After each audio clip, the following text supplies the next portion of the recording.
wanted to ask you, Mr. Lando, is President Trump a Russian asset?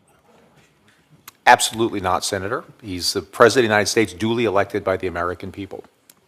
Well, the reason I ask is many people back home have been asking me this question. And they say, if he was an asset, we would see exactly what he's doing now.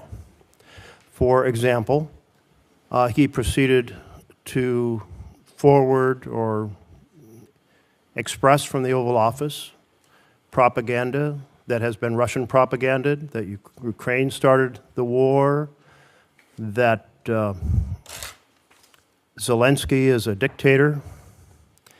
Second of all, he gave away key things on the negotiating table before the negotiations even started, ensuring U.S. would absolutely oppose any possibility of NATO membership for Ukraine. Third, he's cut off the arms shipments to Ukraine, completely undermining their ability against a massive neighbor next door with short supply lines and huge resources.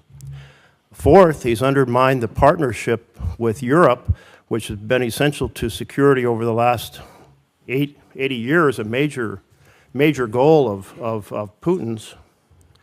And then he's done everything to discredit and dismean Zelensky on the international stage with the just shameful press conference in which he teamed up with the vice president to attack Zelensky. I can't imagine that if he was a Russian asset, he could do anything more favorable than these 5 points. What else could a Russian asset actually possibly do that Trump hasn't yet done?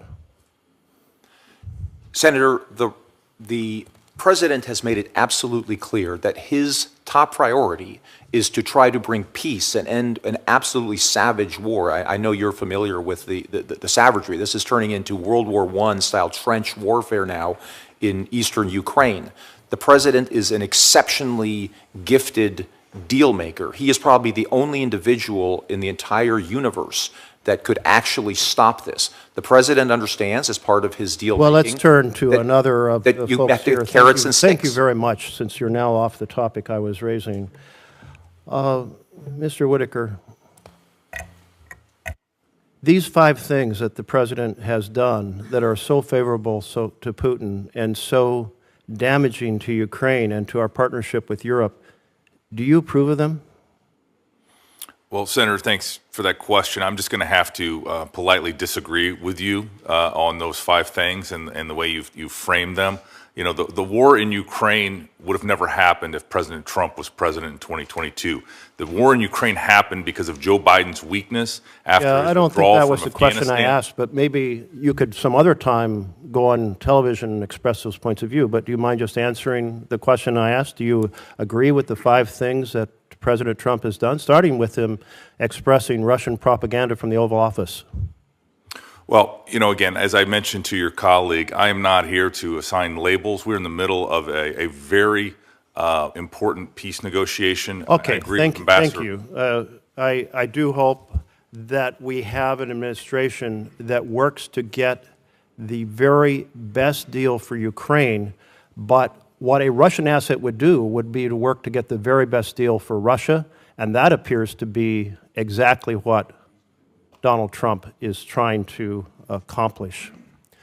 I want to turn to USAID, and you've heard from my colleagues. We have a group, Mercy Corps, headquartered out of Oregon, that has contracts all over the world, places like Liberia and Kenya and Syria and DRC and Ethiopia.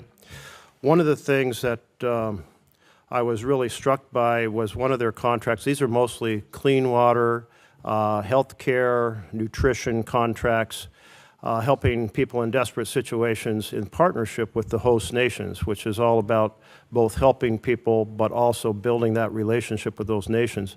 But in Liberia, the contract that was canceled provides support for school lunches for 146 schools and 25,000 children.